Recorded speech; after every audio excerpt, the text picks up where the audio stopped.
భగవద్గీత 7వ అధ్యాయంలోని 6వ శ్లోకంలో సమస్త జీవరాశులు శక్తి మరియు పదార్థముల కలయికతోనే ఏర్పడ్డాయి. ఆ రెండిటి యొక్క ఉత్పత్తి నా నుంచే మరియు ప్రళయం సంభవించినప్పుడు అవి నాలోనే లయమైపోతాయి అంటాడు కృష్ణుడు. సమస్త జీవరాశులు శక్తి పదార్థముల కలయికతోనే ఏర్పడ్డాయి అనే మాట అర్థమవుతుంది. అలాగే శక్తి మరియు పదార్థముల ఉత్పత్తి కూడా నా నుంచే అన్నది కూడా అర్థమవుతుంది. కానీ ప్రళయం జరగడం అంటే ఏమిటి? శక్తి మరియు పదార్థం విశ్వశక్తిలో లయం లేదా విలయం కావడం అంటే ఏమిటి? అది ఎలా జరుగుతుంది? విశ్వమంతా నిండి ఉన్నవన్నీ 2 రకాలుగా విభజించవచ్చు. అవి పదార్థము మరియు శక్తి. విశ్వశక్తి లేదా పరమాత్మ వల్లే ఆ 2 విషయాలు సృష్టించబడతాయి, కలపబడతాయి, విడిపించబడతాయి, చివరకు విశ్వశక్తిలో లీనమైపోతాయి. ఆ 2 కలిస్తే శక్తికి పదార్థంలో జననం కలుగుతుంది మరియు విడదీస్తే శరీరానికి మరణం లేదా ప్రళయం సంభవిస్తుంది. విడిపోయిన తర్వాత శక్తి మరియు పదార్థం 2 కూడా విశ్వశక్తిలో లయం కావడం అంటే విలీనం కావడం జరుగుతుంది.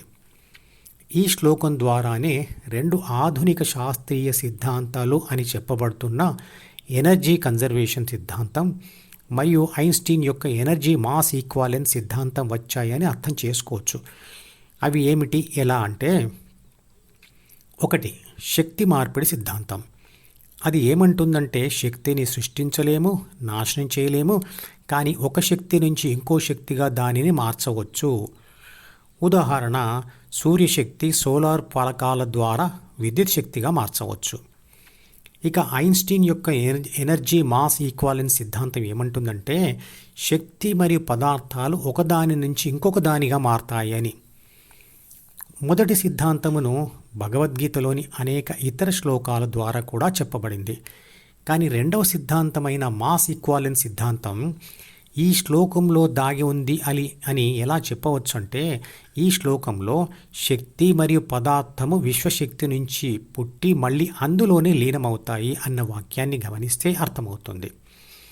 పుట్టిన శక్తి విశ్వశక్తిలో లీనమైన తర్వాత మళ్ళీ పదార్థంగా కూడా పుట్టవచ్చు కదా, అంటే శక్తి నశించి పదార్థంగా పుట్టినట్లే. అలాగే పదార్థం కూడా నశించి విశ్వశక్తిలో లీనమై మళ్ళీ శక్తిగా పుట్టినట్లే కదా. ఈ కోణంలో చూస్తే విశ్వశక్తి నుంచి పుట్టిన శక్తులన్నీ విశ్వశక్తిలో కలిసిపోయి ఒక శక్తి ఇంకో పదార్థంగానే కాకుండా ఇంకో శక్తిగా కూడా మారవచ్చు కదా. అంటే విశ్వశక్తిలో కలిసిపోయిన ఒక శక్తి మళ్ళీ ఇంకో శక్తిగా పుడితే అది ఎనర్జీ కన్జర్వేషన్ సిద్ధాంతం. అలా కాక ఆ శక్తి ఒక పదార్థంగా పుడితే అది ఎనర్జీ మాస్ ఈక్వాలెన్స్ సిద్ధాంతం. ఎనర్జీ కన్జర్వేషన్ సిద్ధాంతం ప్రకారంగా శక్తి నాశనము లేనిది. మరి సెల్ ఫోన్ బ్యాటరీలోని శక్తి పనిచేస్తూ తరిగిపోతూ ఉంటే తరిగిపోయిన శక్తి ఎక్కడికి పోతున్నట్లు అంటే, జవాబు చేస్తున్న పనుల ద్వారా చేయబడుతున్న పదార్థంలోకి ప్రవేశించి అక్కడి నుండి విశ్వశక్తిలో లయం లేదా విలయం అయిపోతుంది. పరమాణు బాంబు విస్ఫోటనం కూడా పదార్థం నుండి శక్తిని బలవంతంగా విడదీసే పద్ధతియే. ఆ విస్ఫోటనం కూడా ప్రళయమే. అలా పదార్థాన్ని శక్తిని విడదీసే ప్రయత్నంలో కొంత పదార్థం నశించి శక్తిగా మారుతుంది. ఆ శక్తి విశ్వశక్తిలో కలిసిపోతుంది. శక్తి ప్రాథమిక మనసు లేని పదార్థంలోకి ప్రవేశిస్తే అది శక్తికి మనసు లేని జన్మ. ఉదాహరణ, ఒక మనిషి రాయిని విసిరినప్పుడు విసిరిన రాయి అంటే పదార్థంలోకి అతని కండరశక్తి ప్రవేశించి గతిశక్తిగా మారి ఆ రాయిని ముందుకు తీసుకెళ్తుంది. కానీ అందులో ప్రాథమిక మనసు ఉండదు. కాబట్టి శరీర రక్షణ, పోషణ, పునరుత్పత్తి మరియు భావోద్వేగాలు ఉండవు.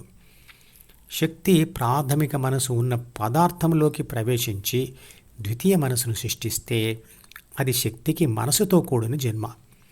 ఉదాహరణ, మనుషులతో సహా అన్ని జీవులు, వాటిలో శరీర రక్షణ, పోషణ, పునరుత్పత్తి బాధ్యతలు మరియు భావోద్వేగాలు ఉంటాయి. తల్లి గర్భంలోని పిండంలో అంటే జైగోట్లోని ప్రాణశక్తి ప్రాథమిక మనసు ద్వారానే అంటే ప్రాథమిక మనసులోని శరీర రక్షణ, పోషణ, పునరుత్పత్తి బాధ్యతలతోనే శరీరాన్ని సృష్టిస్తుంది మరియు ప్రపంచాన్ని లేదా ప్రకృతిని అంటే పదార్థాన్ని అనుభవిస్తుంది. భగవద్గీతలో 2 మనసులను కూడా పదార్థంగానే భావించారు. అంటే ప్రాపంచిక ఆత్మశక్తి మెదడు అనబడే పదార్థం మీద రాయబడిన శక్తి తరంగాలతో కూడినదే ద్వితీయ మనసు. అంటే అహం ప్లస్ జ్ఞాపకాల పుస్తకం. ప్రాపంచిక ఆత్మ దాని ద్వారానే ప్రపంచం అనే పదార్థాన్ని అనుభవిస్తుంది. డీలోని కోరికల ఆధారంగానే ప్రాపంచిక ఆత్మశక్తి మరో శరీర పదార్థంని అనుభవించినప్పుడు దానికి ప్రాథమిక మనసుతో కూడిన పునర్జన్మ కలుగుతుంది. అంటే ఆత్మశక్తి డీను పట్టుకోకపోతే పునర్జన్మ లేదా పునరుత్పత్తి జరగదు. దీనికి వ్యతిరేకమైన క్రియ అంటే కలిసి ఉన్న ప్రాపంచిక ఆత్మశక్తి మరియు డీల నుండి ఆత్మశక్తిని విడదీయడమే ప్రళయం. మనుషులు మనసుతో అనంతమైన కోరికలు కోరుకుంటూ ఆ అనుభవాల కోసం ప్రయత్నం చేసినప్పుడు కొన్ని ప్రయత్నాలు అయినా వికటించి విషాద అనుభవాలు మిగిలిస్తాయి. అప్పుడు ఆ విషాదం తొలగించుకోవడానికి కొందరు ధ్యాన ప్రయత్నం చేస్తారు. ధ్యానం యొక్క ప్రధాన ఉద్దేశ్యం ఏబీసీని కోరికలు మరియు బాధించే అనుభవాల సమాచారం కలిగి ఉన్న డి నుండి శాశ్వతంగా విడిపించాలనే. మరికొందరు ధ్యానం వలన ప్రాపంచిక విజయాలు కలుగుతాయని తెలుసుకొని వాటి కొరకు ధ్యానం చేస్తారు. ఎవరు ఏ కారణంతో ధ్యానం చేసినా ధ్యాన ఫలితంగా పదార్థ ప్రపంచమును నిరంతరంగా ప్రాపంచిక ఆత్మకు కలిపి ఉంచే డి నుండి ఆ ఆత్మ అనే శక్తి విడదీయబడుతుంది. అదే ప్రళయం. అలా విడదీయబడిన డి మాడిపోవడం లేదా మాయం అవ్వడం జరుగుతుంది. వాడని మనసు మాడుతుంది కదా.